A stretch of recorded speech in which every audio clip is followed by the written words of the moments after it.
Thank you all for joining us for UUCD's forums this morning. Dr. Johnson is the Executive Director for Lifehouse, the UUCD Woven Basket for February, and the vision of Lifehouse is that no young person will be left homeless, alone, uncared for, or fending for themselves on the streets. Dr. Johnson is a researcher, educator, and community leader who was born and raised in Duluth, and we are so grateful to have you on the line today and to learn more about Lifehouse and how we can help. Thank you for being here, Jordon.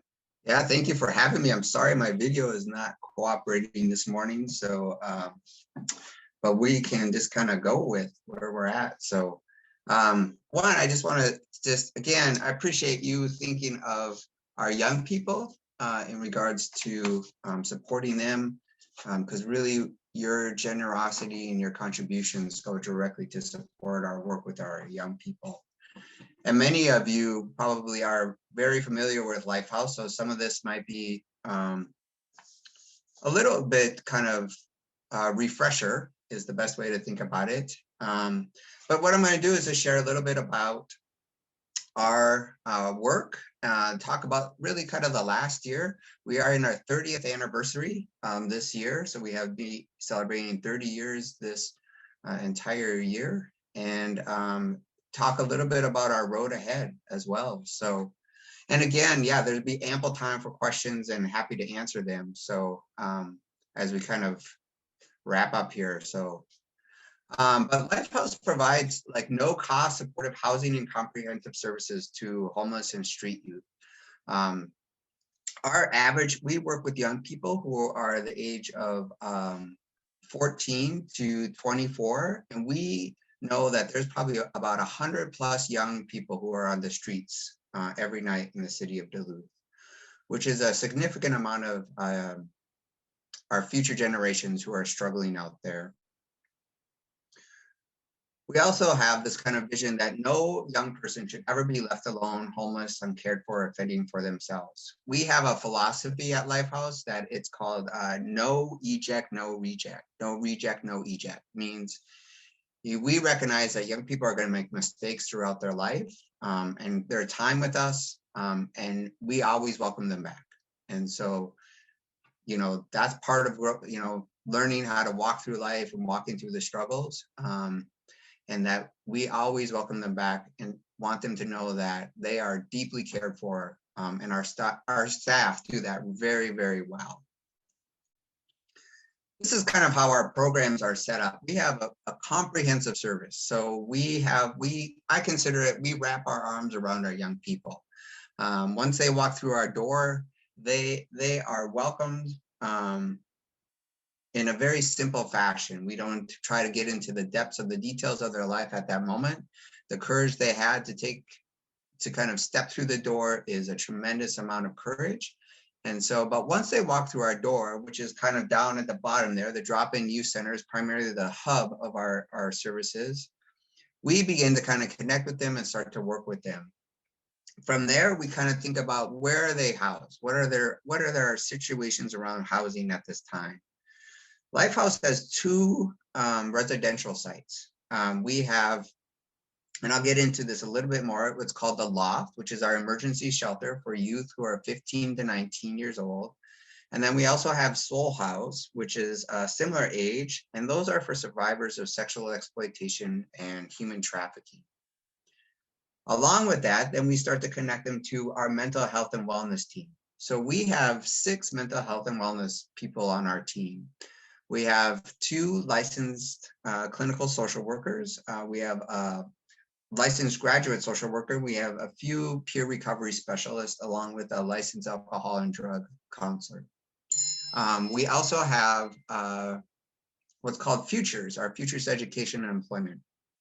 And that is where we provide support. We have an education case manager and an employment case manager that work with our young people as well. And so I'll get into a little bit of those details more throughout about all those programs and what that looks like. And I can say in 2019, we served 931 unduplicated youth.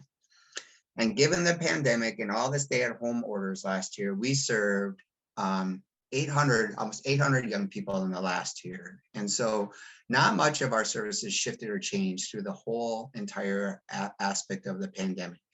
And we recognize that we might not have captured some of those just given on the kind of basics of, you know, in and out kind of format, trying to navigate all that we were facing.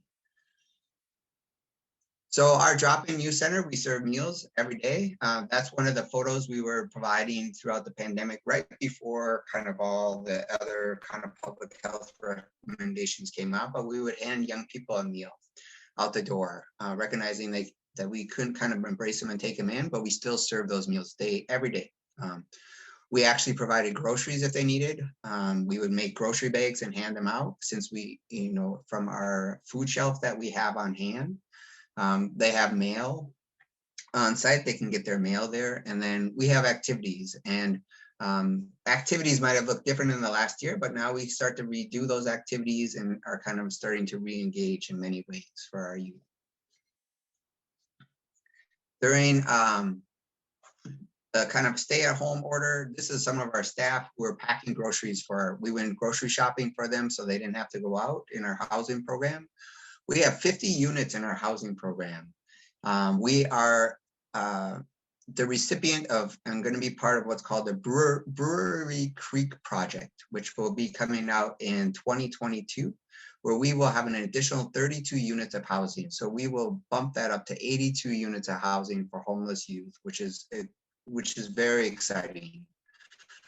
We do we are the hub for youth homeless assessments, which means there's a coordinated entry process, and we are the youth hub for that kind of assessment process.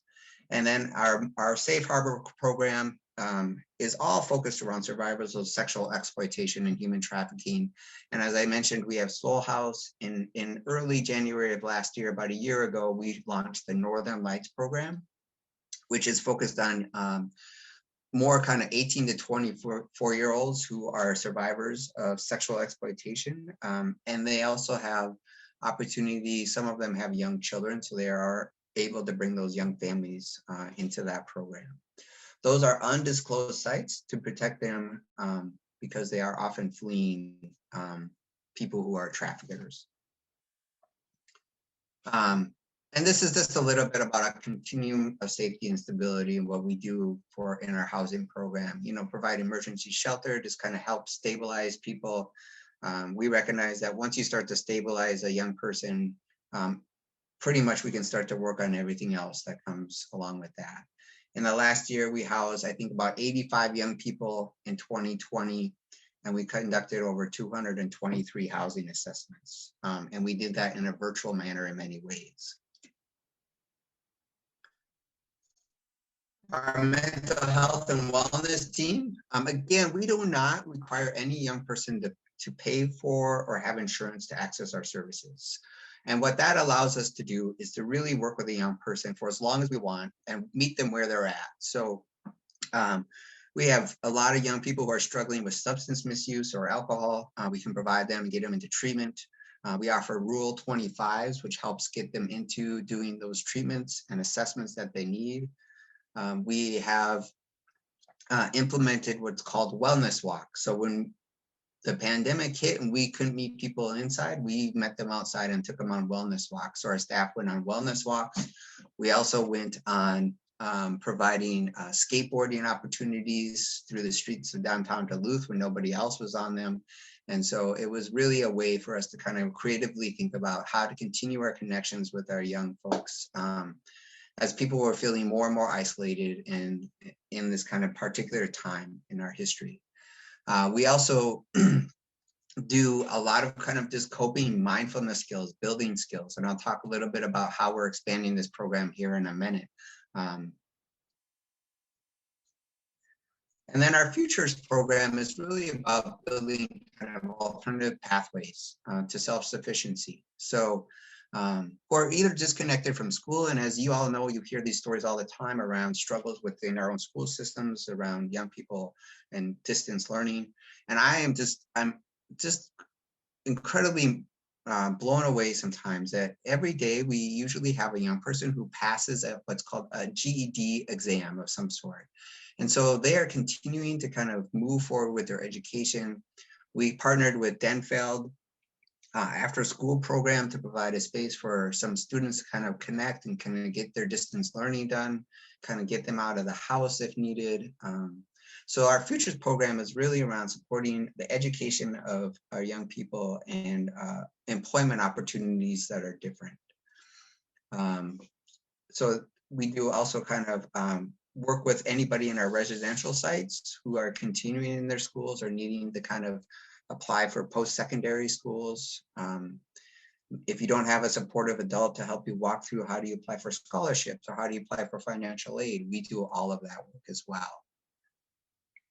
And then some of the employment things that we do, particularly in about a year ago, last April or so, we helped young people apply for unemployment insurance, what that meant. You know, how do you start to build a resume and apply for a job virtually, you know? And then we have a legitimate hustle program, which is where we actually pay young people and employ young people in that program, particularly those who are struggling with opioid recovery, who are recovering from opioid addiction. And that's where we have our kind of candle making. We have two social enterprises. One's around making candles and one's around making jewelry. And this is a picture of our young people making candles that we sell. And the website's down there, the Lifehouse Legitimate Hustle Program. And that's a program that they created on their own. They came up with that small business opportunity. This is some of our staff. You know, it's really critical. We are all hubbed in one location, in one building. And so that building, you can walk through our youth center to the education place. Our mental health and wellness team will meet you upstairs or outside. We have a commons area in the back. We also, the loft is right above us, which was where they're located.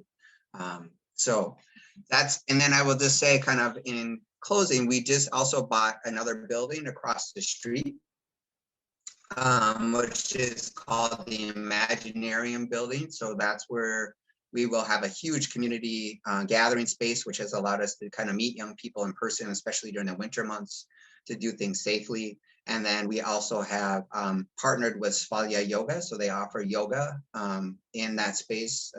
So we begin to think around how to kind of not only provide the wraparound critical support services, but how do we actually provide to kind of take our work to another level of healing with our young people is how I think about it. So, so that's what I kind of have to share with you. You know, if I think around the year ahead or the 30 years ahead, I think there's a real opportunity for us to kind of work with our future generations and teach them about, you know, being in community, healing together as a collective, and then pursuing their dreams. I mean, that's our whole focus, is thinking about possibilities and pursuing the dreams, even in the midst of all that's happening in everyone's life. So I'll stop there and turn it over for questions that people have.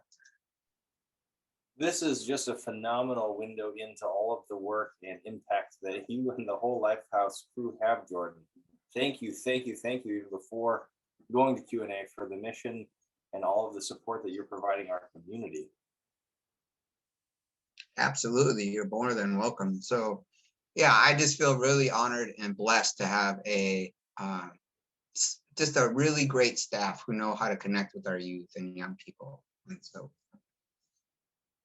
all right, so as a reminder for those that are on the line, we'll go to phones in a little bit, but if you want to get in the queue, feel free to start typing in the chat like the Mungers have done here.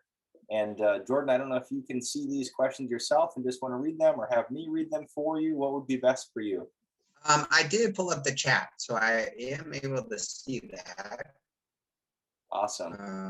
And I think you're all caught up all the way until the question just from Will here at 9:44. Okay, so yeah, so we, I'm gonna close that for now. We have, we call one of the most well advertised ways that our services get around is through our young people. They often bring their friends in or talk to somebody or say, hey, have you talked to Lifehouse? So they are they're our best outreach team that we have. So we do a lot of that. We also do go out into the community within the schools or treatment facilities. We have done Zoom meetings with the Arrowhead Juvenile Justice System there. So we are able to connect with people within our correctional facilities, but really our youth are the ones who speak highly of us and will connect their friends to us if needed. And so that's kind of how we identify and reach them mostly. So.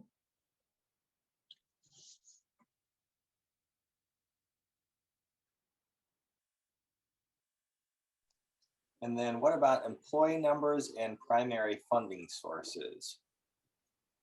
So for our employees, we have 43 employees on our staff.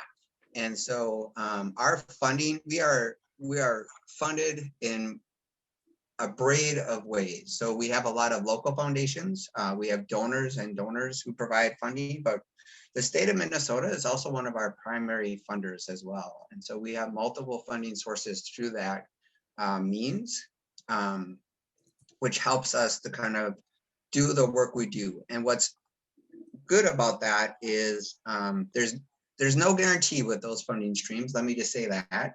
But we also have built, and over the course of the kind of time, I've been in the position a year and came back about a year ago. Maud Dornfield really did really well around building a reputation and respectful reputation and kind of data and sources to demonstrate that how our work is making an impact. And we can see through the course of time that our numbers continue to rise. You know, I think in 2018, it was about 700 young people, 760 young people.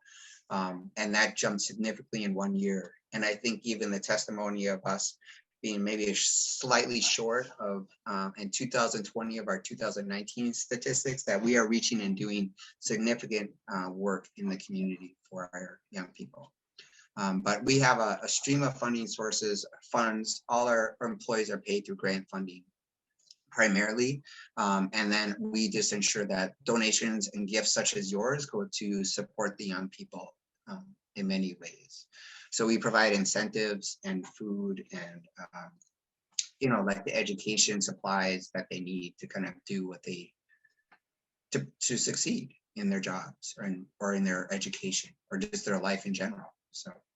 Could you explain those numbers again? At the beginning, you said something about serving 900, was that family units? Or, and then further in, you said something about placing 90 student or young people. And it seems like, you know, like 900 people served is an awful lot for a community our size. My gosh, how many, you know, that's about the population of Denfeld High School, isn't it? Or pretty close, yeah. Yeah, I'm happy to explain. So when a young person comes to our youth center, they do what's called a survey. We do an intake survey, and we do that annually because of our funding. We need to do some of that. And so what we can identify, and we have a whole data system and tracking system set up, is say, in 2019, 931, we served 931 unduplicated youth. So throughout our 4 program areas, it's whether it's housing, the futures program, our mental health service, or our youth center. So that's a significant amount of young people who are accessing our services, right? Whether and on any level that might be. And usually what happens is they will access, let's say, so the 85 housing 85 young people, those young people not only access our housing, but they also access our mental health and wellness team. They also access our part of our education programs. And usually that's how that works. But 900 young people is a lot of young people every year to be accessing our services. You're right, that's about the size of one of our high schools. And so, and then what we also are noticing is we have a lot of young people with young children. So I think last year, we had about 60% of the young people who access our services were young families. So were either a parent or future parent of some sort. And so, again, that's a significant number of young people having beginning to raise a family at a young age. And so how can we best support them as well? and hopefully, so that might help you have a sense of a little bit about what those numbers look like. So does that make sense to you, Yes. Mr. Munger? Okay. Yes. Like, for instance, I can tell you in the last year, we have a licensed alcohol and drug counselor, and that individual did about, a Rule 25 helps you do what's called a treatment assessment of some sort, of trying to help young people get into a treatment facility. She did about 50 Rule 25s in the last year, which is a significant amount of Rule 25s, meaning that there's a lot of young people who are struggling with alcohol and substance abuse issues and wanting to get into treatment. And so, and we're able to do that for them. So. What would these people do without you? Good question. I mean, really, that's a really good question. And the beauty of our work is that, again, you enter our building, you not only enter our youth center, you access all these immediately, like on the spot. You have immediate access to them, and it doesn't cost you anything. It doesn't cost the county anything. If they house somebody in our shelter in the loft, those young people in our loft immediately have access to our mental health and wellness team, kind of basic needs, our education facilities. So this is something to kind of really think about. Like, it's saving our community in a lot of ways, a lot of money. At the same time, it's also being incredibly beneficial in reducing any barriers to young people accessing services. Because what we know is when you start to shuffle, say, hey, go over here to another building or go over here and access another services, they will fall out. They will bump up against somebody who's not supportive and they won't go, or they get shuffled around too much where they stop. And so that's what happens. And so this is a way to say, hey, we're right here, come access us one place, one-stop shop. So. Jordan, this is Therese. Thank you for your good work. Did you have an increase? I mean, do you have kids come in with frozen hands and stuff? When I was working those intense cold snaps, you'd have these emergencies come in. Are you able to place those kids overnight? Usually we can, if there's somebody what we know about our young people is they're very resourceful. So they usually couch hop and we'll figure out where to go. But if we need to, we will figure out where to help them provide shelter for a night and what that might look like. It depends on their age. If they're under 18, that's a little more challenging than when they're 18 and older. But we are able to kind of help them navigate where a place might be to shelter for the night until we can get them back in and figure out some more long-term stability for them. And through the generosity of our community, like we have been gifted with a lot of kind of winter gear. So we are able to kind of provide them gear. And sometimes they lose it and we'll provide them another set of gloves. So that's not a problem. So we recognize that they might lose things or things might get stolen. And so we continue just to make sure we have enough on hand for them. So.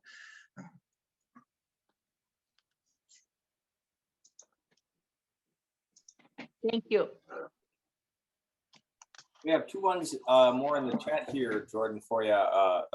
Reestablishment of the age of clients, and then also, are there ways that congregations like UUCD might be helpful to Lifehouse to partner with other congregations outside of financial support?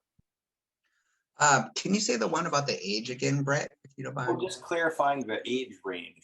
Oh yeah, so sure. So we work with youth who are 14 to 24 years old. We know our average age is 20 years old, which is also a testimony of something's happening for our young people who are often graduating high school or not graduating high school, and then struggling between those kind of young adult years. We try to kind of also offer our programs in two different age groups. So usually our services run from like 11 to 2 for youth who are like 18 to 24.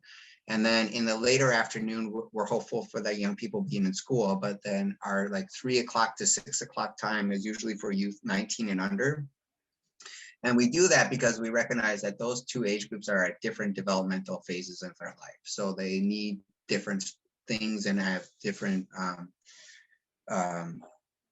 hopes when they come through our door. And not that we would turn anyone away at any time, but that's kind of how we try to provide offerings of activities and groups. Much of what, like, I think we have partnerships much like we are with yours, where we go in and kind of talk to congregations and do some work and kind of provide information and insight about who we are and what we're doing. I think some people, we're also really trying to get people through our doors, because once you start to see, and maybe I'll go back if you can, I can do this. You can begin to see some of our programs. I guess I don't have really good pictures, but I was trying to show you like some of our programs. Like, this is a table that young people would usually sit at and maybe have a meal, not during a pandemic, but like that's a great place to kind of connect with young people, right? When you kind of sit down, have a meal, kind of just have a conversation. We have a really clear philosophy that young people deserve really to kind of, when they walk through our door, feel that warm, welcome warmth. So the colors of our building, the paint of our building, all of that is very well thought out in regards to kind of a very therapeutic environment. It's much of a family style kind of environment when you come in. And so I think this year we are really trying to get young people to come through our door and see our site and see our space, because it's a beautiful place. I mean, if you are a young person who are struggling or coming from a very chaotic, abusive home of some sort, or experiencing violence or on the run, and you walk through a door and you just felt like a breath of ease immediately, that is what we're hoping for. So then everything else, we can start to kind of cultivate those kind of conversations and relationships with. So if you have an opportunity, we welcome you to come by and take a tour. We offer that at all times. And so, yeah, so much of like what we are doing with you all right here today is what we try to do with others, congregations in our area. And really, again, this is about a future of our generation. So we think a lot around how are we going to end the cycles of poverty that exist, right? The generations of trauma. So, You know what I mean? What is the exact address? it's 102 West First Street. So we're right across the street from Sammy's Pizza. If you know where Sammy's Pizza is down there. Oh, yeah. So it used to be a grocery store at one point. I remember when I was growing up, it used to be a grocery store down there where we're housed now. And then the building we bought is right across the street on First Avenue, which is really, it was a rare opportunity that emerged, but it allows us to expand our services to do this kind of more community holistic based work. So, but yeah, we're on the corner of First and First Avenue.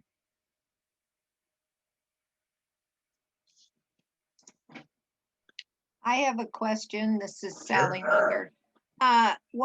What kind of success do you have in getting students to finish, doing a GED or getting back into school, or do you have a good success rate with that?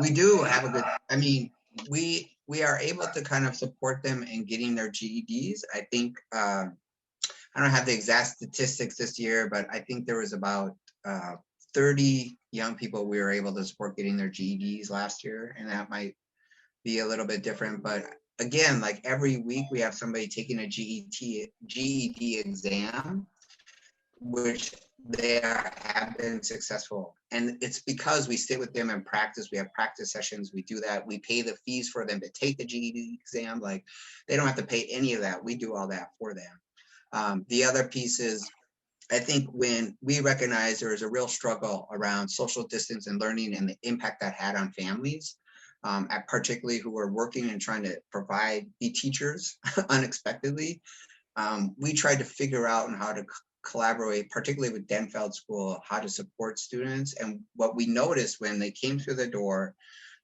in this kind of couple days that they had with Denfeld Dash, which is an after school program, they would sit down and do like assignments, like get 4 or 5 assignments done right away, just because they had some support and somebody there and some space away from everyone else or whatever they might need it.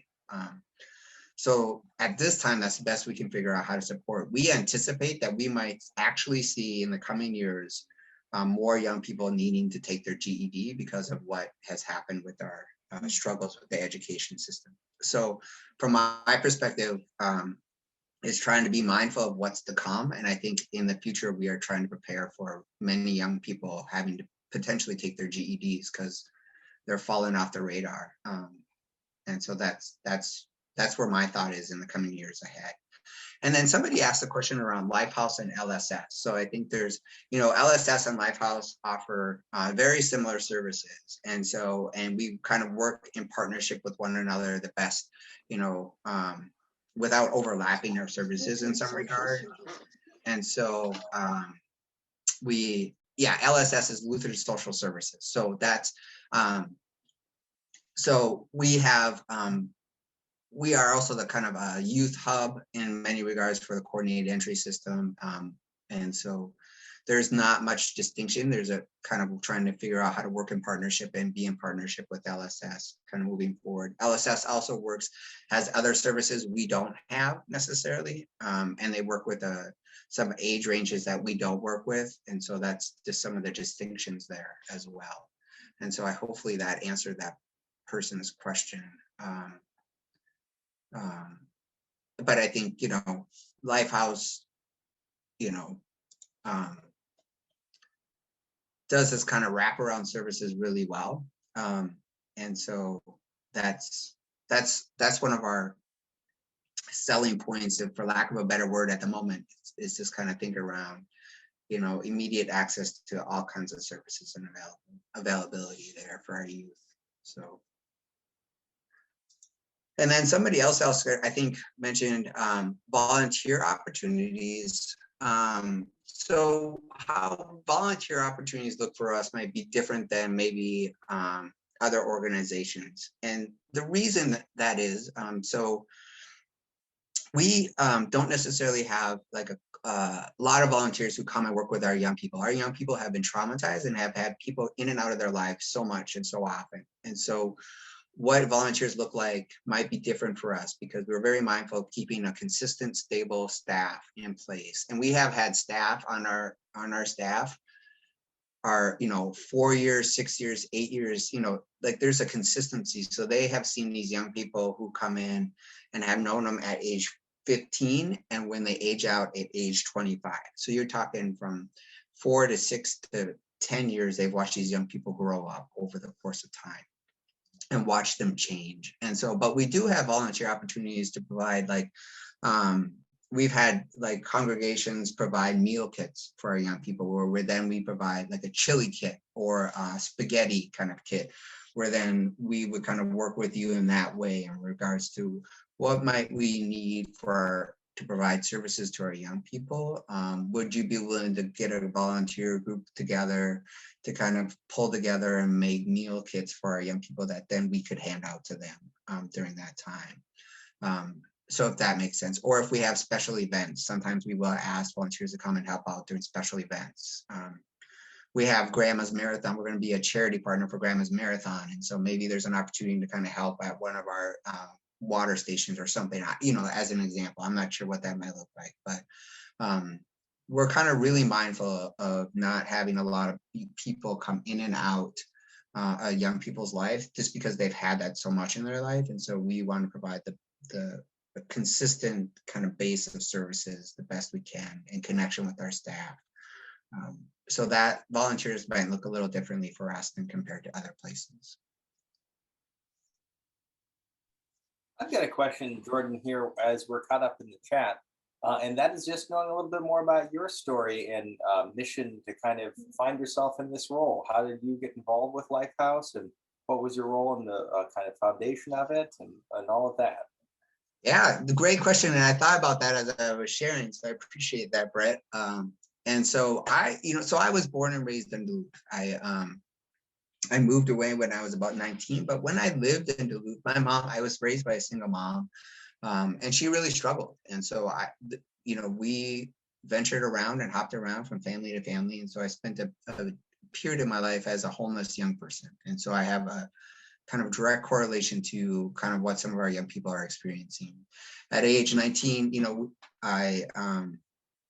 my mom moved down to the cities at 14 when I was 14, and I actually came back and lived with my aunt and uncle back in Duluth because the big city was too much for me. So I came back to be in the area, and I graduated from Marshall High School, Duluth Cathedral Marshall at the time. And so I am, and then I wanted to get out of the Duluth area. Like I was like, I don't want to get stuck here. So I left. I lived in New Mexico. I lived in Minneapolis, and then I eventually made my way down to New Mexico, and lived in New Mexico for 17 years. And so came back to Minnesota about 4 years ago and been up in the area again about a year. But when I was in New Mexico, I did a lot of community organizing and a lot of work with tribal community members who are just really struggling around poverty, health inequity issues. And so my background and my work is around, I have a social work degree, and then I have a doctorate in American Studies, but really understanding the public health, the public health impacts of where we live, work, and play really impacts our health and our health outcomes and the longevity of our life. And so when I come to this work, not only do I have a kind of a lived experience around what it means to be living in the streets of Duluth, right? And I'm kind of hopping around and struggling. And what does that mean for a single parent as well? But also where can we kind of look and think about how to provide opportunities and hope for our youth and our young people. And what does that look like where they might not have access to necessarily services that many other people might have access to.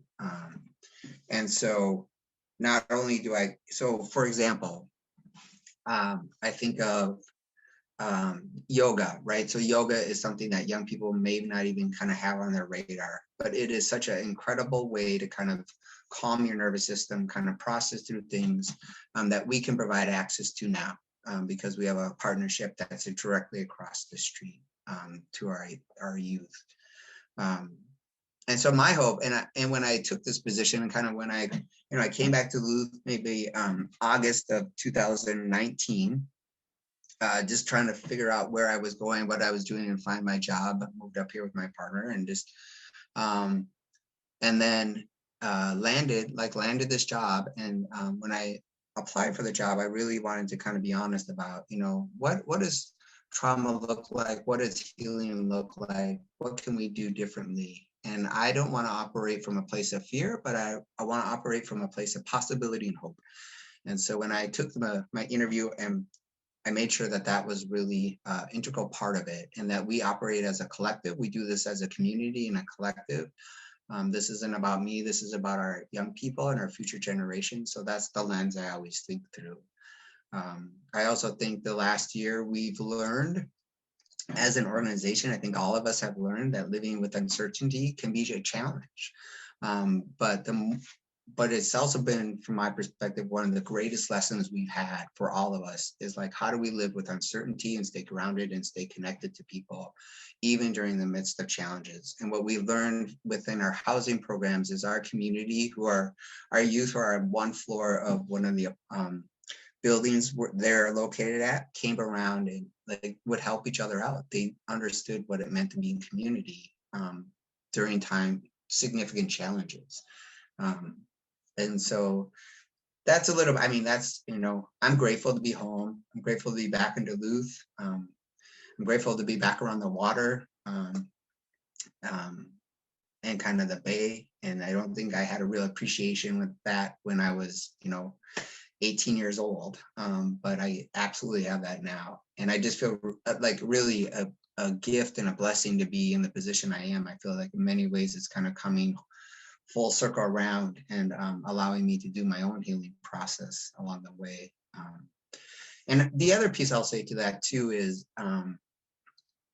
oftentimes we focus on youth, and for me, it's really important to think around the health and well-being of my staff. And so how do I provide opportunity for them to kind of only, they hear so many stories and so much trauma and are jarred in so many ways at time, that how do I, as a leader within that organization, provide some kind of support and some kind of way to kind of care for them and kind of be mindful of what they might need in as they continue to do this work.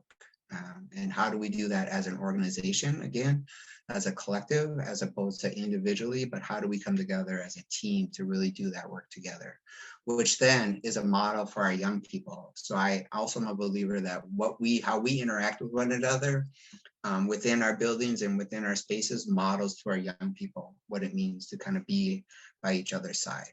So hopefully that answered your question, Brett. So. It absolutely did. I loved it. Thank you so much for being so open and vulnerable, Jordon, and welcome back. We are so glad to have you. I'm glad to be back. So I know we have a couple of other questions here with people that have unmuted their video at least. So feel free to unmute your phones too. And Jordon, we want to be mindful of your time, but you still have about 10 minutes left. Sure. And I'll just say, somebody talked about the buying candles. Yep. So this last year was actually the biggest candle selling year we had. And so thank you for everyone. And thank you for putting that up there. And again, those are candles that our young people are making. And they're really phenomenal candles. And then the other questions around working with our county health department and COVID mitigation in our housing programs. And we, I'm going to move this kind of just to the end here real quick. So just hold on for 1 sec.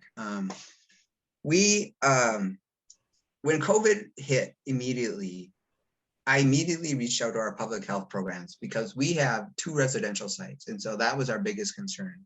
What do we do when we're having young people within our residential facilities, and what happens with symptoms, and nobody knew what symptoms were, and we're all trying to figure that out.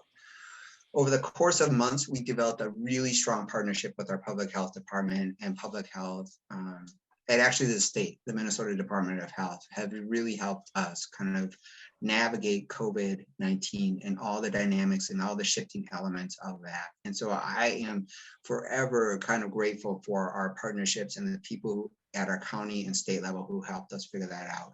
Not only that, we reached out to our local healthcare facilities, particularly Essential Health helped us kind of navigate some of that work in regards to testing, what that meant to get tested. And I'm pleased to say that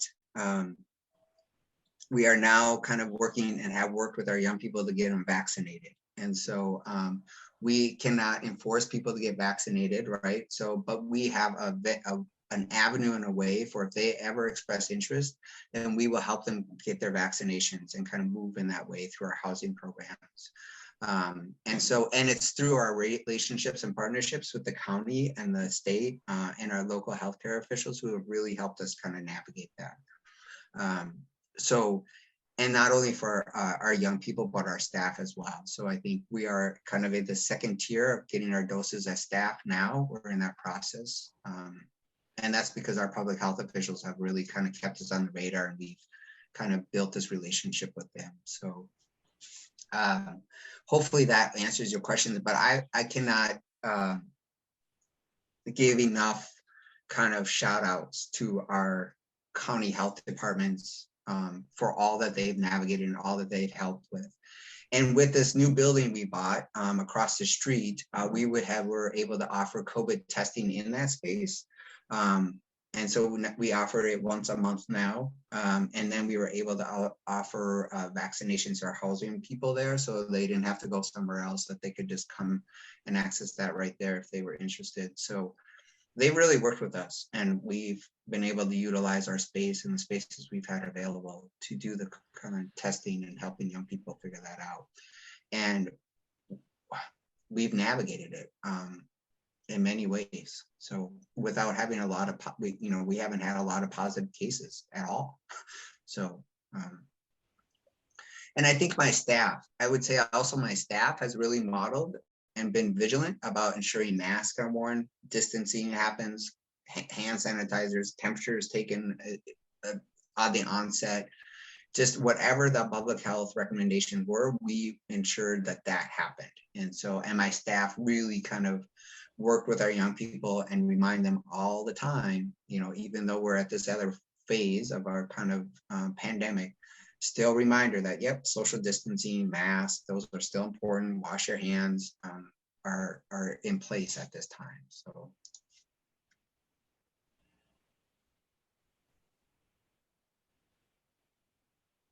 I have a question if nobody wants to go. Hey, there's a lot of union apprenticeships that are basically going empty. Now, what I'm wondering is Project SOAR has kind of, I think what they're trying to do is get people ready to do a union apprenticeship. Do you have similar kind of programs? We actually work closely with Project SOAR, like SOAR Career Solutions, to kind of begin to work with young people, move them kind of to that kind of relationship, or help them kind of access SOAR solutions. What we bump up against is sometimes young people don't have driver's license, the documentation to kind of get into those union positions. So that's something we're really trying to figure out and work on. Or they have, backgrounds or something that might hinder them from pursuing such positions. But yeah, so partnerships like SOAR Career Solutions and Lifehouse or the Gym Hustle program have worked closely and still continue to work closely together. Same with Yes Duluth, like the city of Duluth has a workforce development program we work closely with to kind of get young people hired at an early age to kind of teach them accessing such opportunities as you mentioned. So we're trying to figure that out, Mr. Robinson. So any insight we'd welcome. It just seems like, okay, when you can get a student paid to be trained, that is such a because most education is so expensive now. And Yeah. and it may not be a lifelong field they'll be into, but it's a vehicle out of poverty. Yep. And anyways, no, you're exactly right. And I think when we can stabilize a young person enough to get into there and kind of be consistent, or figure out a partnership if they kind of fumble a little bit, how do we provide a case manager to kind of continue to support them to stay in that position and continue to follow through? I think we are working on that and trying to figure that out. Because you're right, it is a vehicle. It's a vehicle out. It might not be forever, but it's a way to move yourself forward. Absolutely. Right. It's a way to get out of minimum wage. Yep. And build some skills, Right. Hey, this is Kathy Helter. I got a quick thing, just a trip down memory lane for those of us who've been in Duluth a long time. You might remember this. When Mary Robillard proposed and started Lifehouse, the county was really against it because they said, oh, we're taking care of those kids. We got shelters. Homeless kids aren't really a thing. So it's very good to see that, many years later, Lifehouse is still there. They're serving people. And, something I learned, I didn't realize that your average age was really 20, because I think a lot of people think it's, younger than that. Yeah. And certainly those kids, 20 to 24 really, need a lot of help, fall through the cracks. I worked for many years in foster care, really disproportionate number of kids in foster care aging out, become homeless. You think about how many young people will fall back on their parents, and if you don't have any parents to fall back on, you're really in a rough spot. So, but I really appreciate the work you guys are doing. Yeah, thank you for sharing that, because you're right. So people fall out of, move out of foster care at 18, think they can become independent, and will slip back into unhealthy patterns. And so if we can be there to support them, kind of continue to move forward, that's it. That's the key. So I appreciate you saying that. And yeah, that's what we're here for. So kind of piggybacking on what Kathy was just saying, I was just kind of thinking that like most people that are in this conversation right now, live in kind of a bubble out here in East Duluth. I happen to have grown up in Western Duluth and still have a business out there and see a whole different world sometimes out there than you see here. I see I don't know. I was wondering if you kind of see different pockets or areas of our city that we experience more problems than others, and how you address that. I think there's encampments that are in certain areas probably that we would know more about than most people, right? And so, or we know where young people might stay or kind of tuck away or hide, you know, for a night, and figured out how to be resourceful in that way. And sometimes, yep, it's they're also very resourceful on how to travel and navigate and kind of support one another as well. And so somebody will find a place to stay. For example, somebody will have a hotel room for a night, and maybe they'll have a few friends there stay there too, kind of thing. So there's really a community that happens who are young people struggling, but it's also cannot be a healthy community where they will not, they'll be abusive or steal from one another, which is Seems like there's a lot of people that are caught up in poverty or caught up in a family that is dysfunctional. I've seen a lot of that. And these kids aren't going to go off on their own and find help, or often don't. What about them? Well, if we can connect them to our services, we welcome them to come to our services. It's a matter of how do we get them connected to our services. And so, and then we can start to interrupt potential cycles of poverty or trauma that exists. So absolutely, if I believe in prevention, and the sooner we can catch them on the, you know, in their lives, the less, my hope is the less struggles they will face throughout their kind of years. So I don't have the magic key to that, Mr. Munger. I wish I did. I have a question if there isn't anybody else waiting. Please, Carol, I and think this will be our last one, and definitely let's defer to you. Okay. Anyway, I had to step away for a few minutes, and so this question may have been asked already, but I'm wondering, you have quite an extensive staff there. How are you funded? And I also want to thank you for coming and talking to us about Lifehouse today. Thank you. Oh yeah, absolutely. Thank you for having me. So yeah, we do have an extensive staff. So we have 43 staff, and all our program staff are funded through grants. And so we have a lot of state grants and various state grant funding. Our housing programs are funded through a lot of the states. Our local foundations, Northland, many of our local foundations have been just overwhelmingly supportive over the course of our 30 years to kind of support our work and helping us be where we are today. So I give a lot of gratitude to those local funders, and then donors. You know, a lot of donors who have stepped up over the course of the years have supported the work and seen the beauty of the work that happens. And what we try to do is kind of share that through our annual celebration of success. And this year, it will be virtual again this year on May 13th. So I will send that out and make sure that somebody passes that along to you all. But it's a lot of it's our funders and foundations and grants that support the work we do. And we make sure that grant funding goes to our young people. So it doesn't pay for my time. I have to go raise my own money to pay for my salary. But like that's our grant support our staff.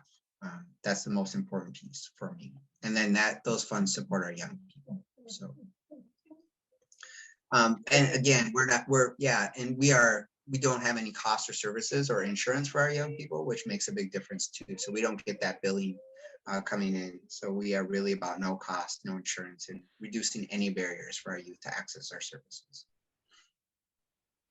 I just want to speak on behalf of the whole Forums Committee and all of our congregation, Jordan, and saying how absolutely inspired and motivated we are to continue to partner however we can with Lifehouse's mission and impact. And just thank you on behalf of all of the bottom of our hearts for the work that you're doing.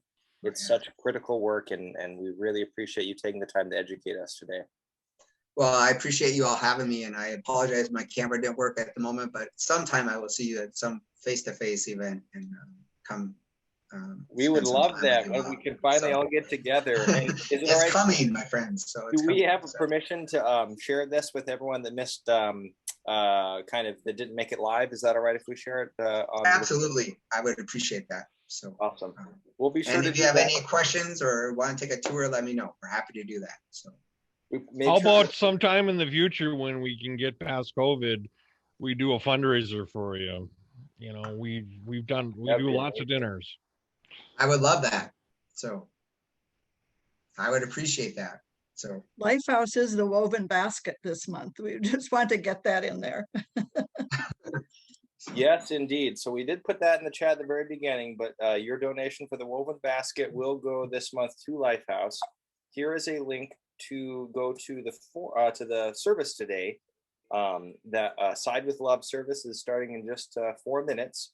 And a little preview for next week, the Citizens Climate Action Plan out of Duluth is going to be previewed by us. It launched just at the end of this last year, and two of the individuals and leaders that have been right at the forefront of that, both Laura Wedge and Melissa Hong, are going to be able to walk us through each of the 4 areas that it covers, the sectors in our economy, and how each of us can take actions to lower our footprint and get involved in this citywide, community-wide effort to be more aware of our climate.